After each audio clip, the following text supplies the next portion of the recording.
Now in this part, we are going to create some simple index page, add item page, and also the error page instead of just return the HTML code like this.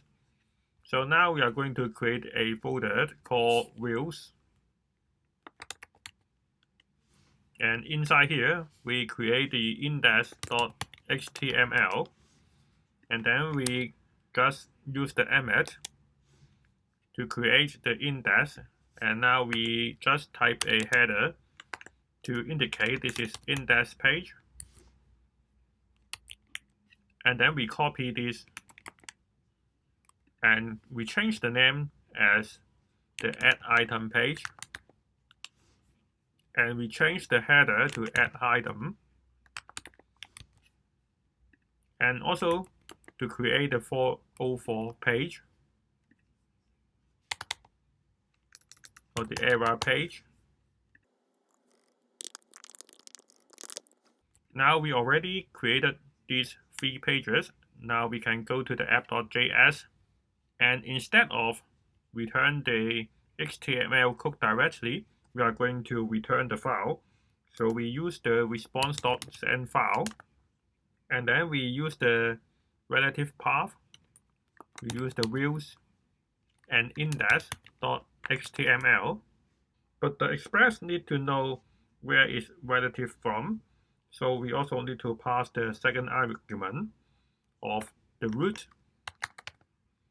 and then underscore direct name. This is the current directory. So now if we refresh the page, we can see the index page. So now we can copy this and paste this to the add item.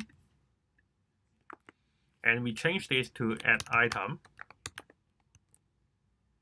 Now if we go to this and change the path to add item, we can also see this add item page.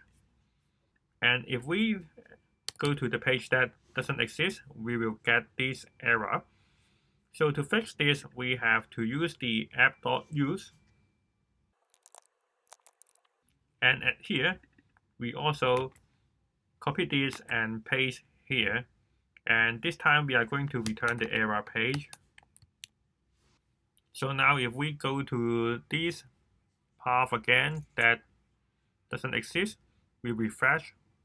You can see this is the error page. So no matter some pages that do not have any files, you will go to this error page. And what this function means is for every incoming request, if the code go to this point and there is no matches above, we will return this page.